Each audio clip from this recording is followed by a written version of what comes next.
করে দিন। যারা আমার মায়ের বুক খালি করবে তারা এদেশের শিক্ষাঙ্গনগুলোকে কসাইখানায় পরিণত করবে।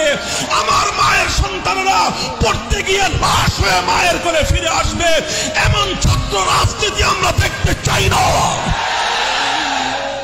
অবস্থা অনেকটাই এমন, আজ বাংলাদেশকে ভালোবাসাই সবচেয়ে বড় অপরাধে পরিণত হয়েছে।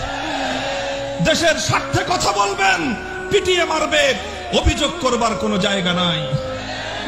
সংগ্রামী সাথী ও বন্ধুগণ, আমার কথা হলো এভাবেই অন্যায়, অবিচার, জুলুম, শোষণ, দুর্নীতি, জনগণের সম্পদ লুণ্ঠন ফিরিস্তি কয়টার দিব?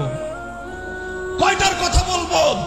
তানহামা দাগ দাগ সুদ, পুম্বা কুজা কুজা নেহাদ, সারা শরীর ক্ষত বিক্ষত, মলম আর পট্টি আমি কয়খানে লাগাবো? এভাবেই চলবে।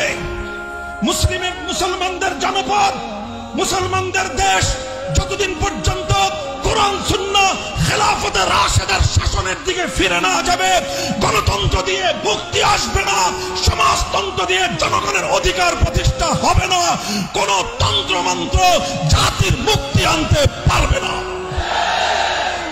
তাই হে তাওহীদি জনতা, মুসলমান, ঈমানকে ভালোবাসো, আল্লাহর কোরআনকে ভালোবাসো, আল্লাহর নবীর সুন্নাহকে ভালোবাসো, খেলাফতে রাশেদার আদর্শকে ভালোবেসে আসো। শপথ নেই আমার এই সোনার বাংলা থেকে সব অপশাসন, সমস্ত অন্যায়, অবিচার এগুলোকে দূরীভূত করে আমার মাতৃভূমিটাকে আমি শান্তির ফুল বাগানে পরিণত করব।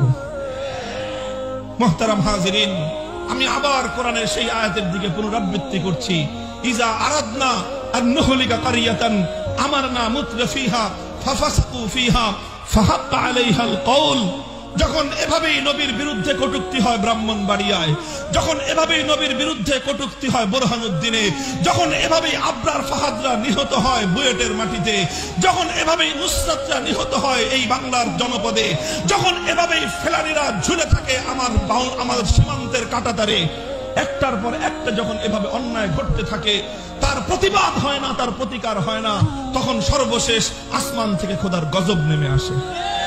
আজ আমরা চাই মাতৃভূমিকে ভালোবাসি বলেই, দেশটাকে ভালোবাসি বলেই, দেশপ্রেম নিয়ে, জাতির প্রেম নিয়ে, স্বাধীনতার অতন্দ্র প্রহরী হিসেবে নতুন প্রজন্মকে নিয়ে আজ দেশ, জাতি, স্বাধীনতা রক্ষা করবার জন্য দুর্বার আন্দোলন গড়ে তুলতে চাই।